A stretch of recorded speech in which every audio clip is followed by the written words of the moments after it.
yang dipegang adalah tinggi. Memang menjadi presiden, panglima tertinggi harus memiliki standar etika.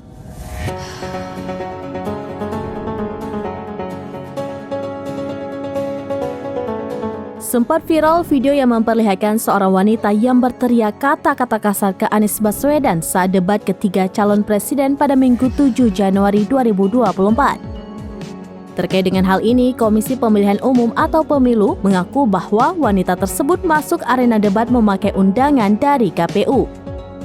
Anggota KPU pun mengungkap nasib dari wanita yang sudah mengumpati Anies.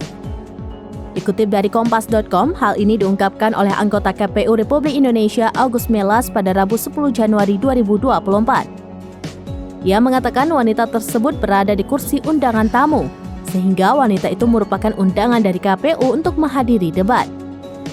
Hingga saat ini KPU mengaku masih belum mengetahui identitas dari perempuan yang mengaku tamu undangan Pak Hashim itu.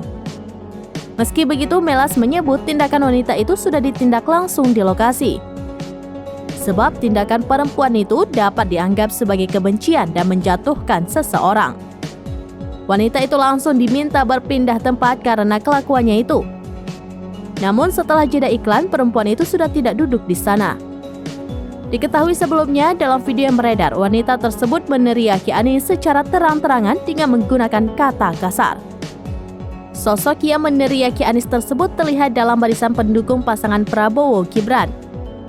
Dalam video itu, panitia terlihat menghampiri wanita tersebut seakan tidak terima wanita tersebut justru mengklaim bahwa dirinya mendapatkan undangan dari Hashim.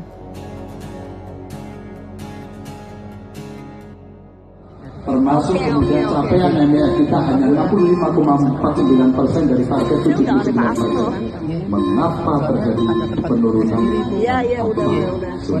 Waktu habis.